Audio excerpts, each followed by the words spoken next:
Good morning. I am 5 minutes earlier today. As always, if you're watching in recording, you're welcome to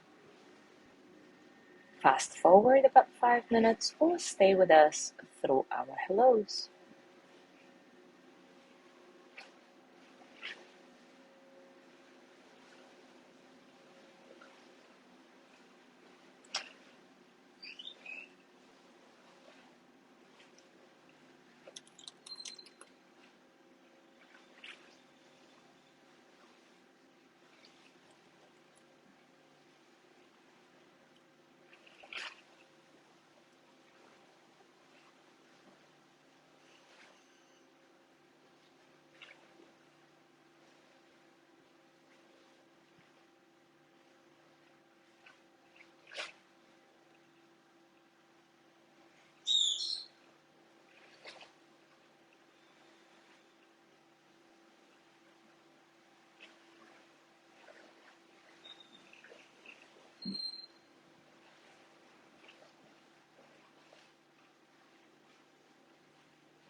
Good morning, Mike.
Good morning, Mary. Good morning, Cindy.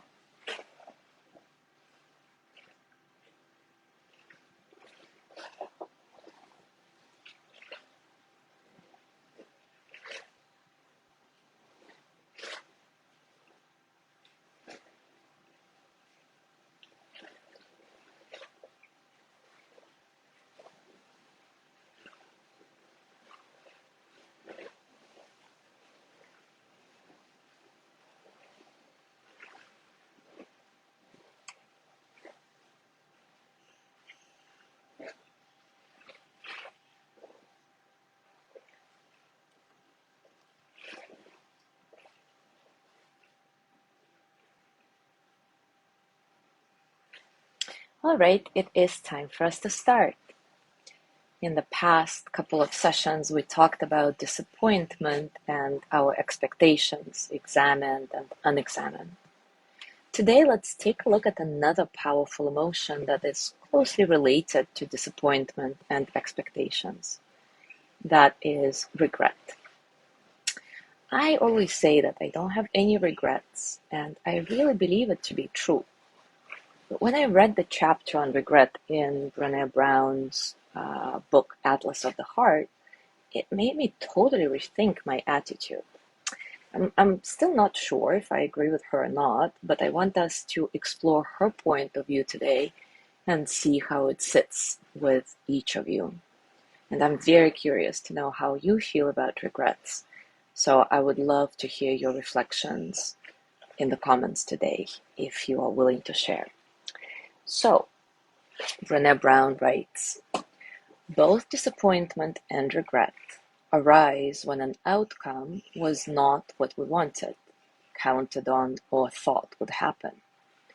With disappointment, we often believe the outcome was out of our control, although we are learning more now about how this is not always the case. With regret, we believe that the outcome was caused by our decisions, our actions or inactions. Research shows that in the short term, we tend to regret bad outcomes where we took action. However, when we reflect back over the long term, we more often regret the actions we did not take, and we think of those as missed opportunities. I think one of the most powerful lines about regret comes from George Sanders' 2013 commencement address at Syracuse University. He talked about how when he was a child, a young girl was teased at his school, and although he did not tease her and even defended her a little, he still thought about it. So he said, "Here's something I know to be true, although it's a little corny and I don't quite know what to do with it. What I regret most in my life are failures of kindness. Those moments when another human being was there in front of me suffering, and I responded sensibly, reservedly, mildly. Wow. What I regret most in my life are failures of kindness," he says. How powerful is that? I definitely never thought of it this way before. Have you? Anyway, Brené Brown continues, while studies show that approximately 90% of regrets fall into one of the 6 categories: education, career, romance, parenting, self-improvement, and leisure, I've heard many research participants echo Sanders in regretting failures of kindness. And I know that some of my own biggest regrets include failures of self-kindness. While some people disagree with me, she continues, I firmly believe that regret is one of our most powerful emotional reminders that reflection, change, and growth are necessary. In our research, regret emerged as a function of empathy.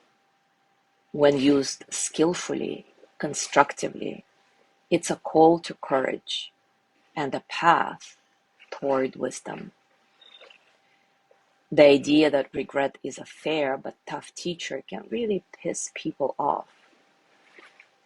The motto, no regrets, has become synonymous with daring and adventure. But I disagree, she says. The idea of no regrets doesn't mean living with courage. It means living without reflection. To live without regret is to believe we have nothing to learn, no amends to make, and no opportunity to be braver with our lives. One reason we may avoid regret is the fact that it can be accompanied by an element of self-blame and guilt. Maybe we don't like the accountability that often comes with regret.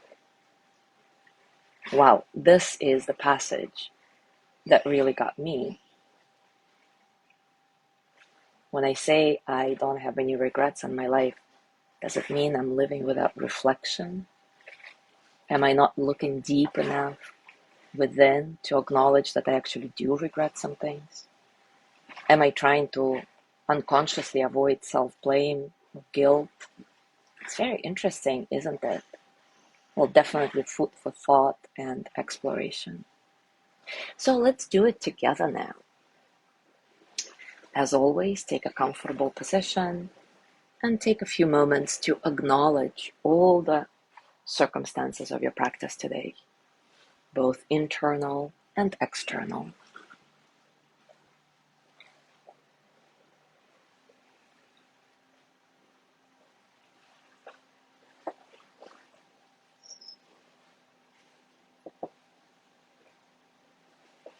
Let your breath be easy and natural. Don't try to control it. Simply observe how your breath flows in and out, how your body responds to it. What happens as you inhale? What happens as you exhale?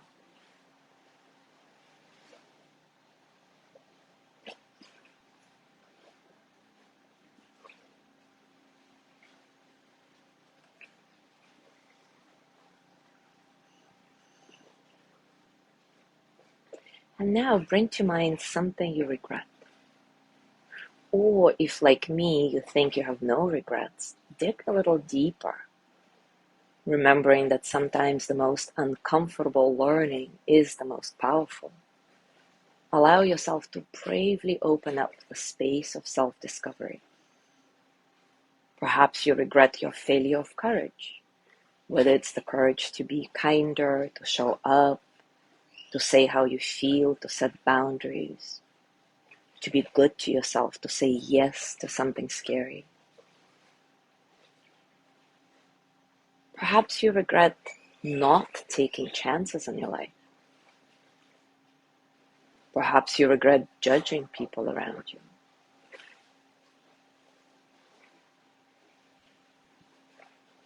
As you reflect on that, notice how you're feeling in your body right now. What are your actual physical sensations? Is your breath changing in any way? Your heart rate? What is happening?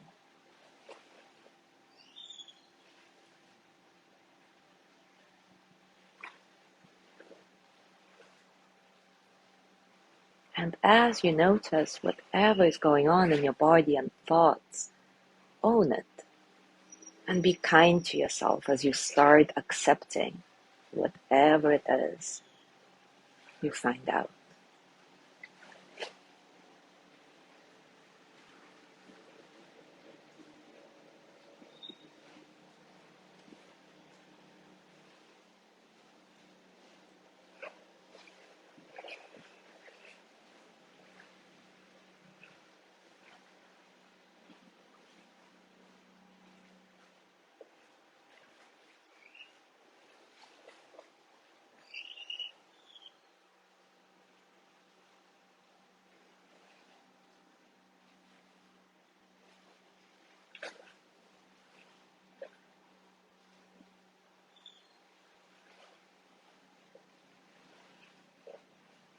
And since, according to research, a lot of regret comes from lack of self-kindness, let's conclude our reflection today with a short practice of loving kindness toward ourselves.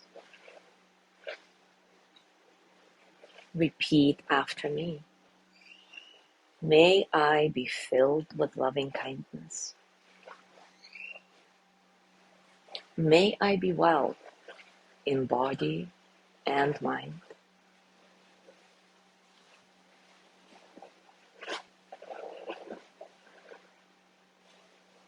May I be happy, healthy, and at ease.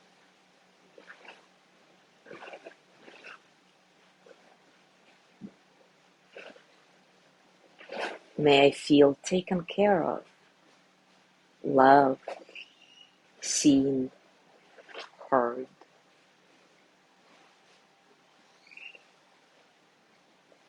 May I know deep, natural peace.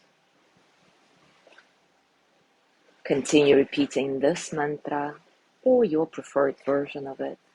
And as you do, keep your attention on your body. And also, part of your attention is on your thoughts. Notice if anything changes for you as you do this loving kindness practice, physically, emotionally, mentally, as you open up the space of self-compassion. I'll be silent for a while.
And lastly, let's send loving kindness to the whole world.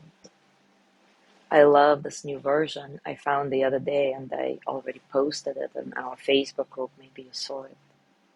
So let's do that one together now. Again, repeat after me. May all beings be filled with loving kindness. May all beings be safe. May all beings be free from suffering. May all beings know peace in their hearts and in the world.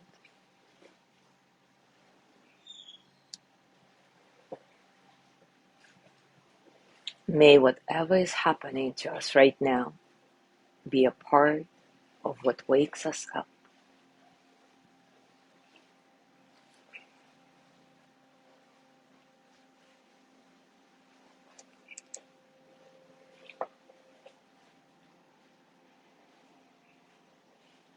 As you go through your day today, I invite you to continue this reflection around regret.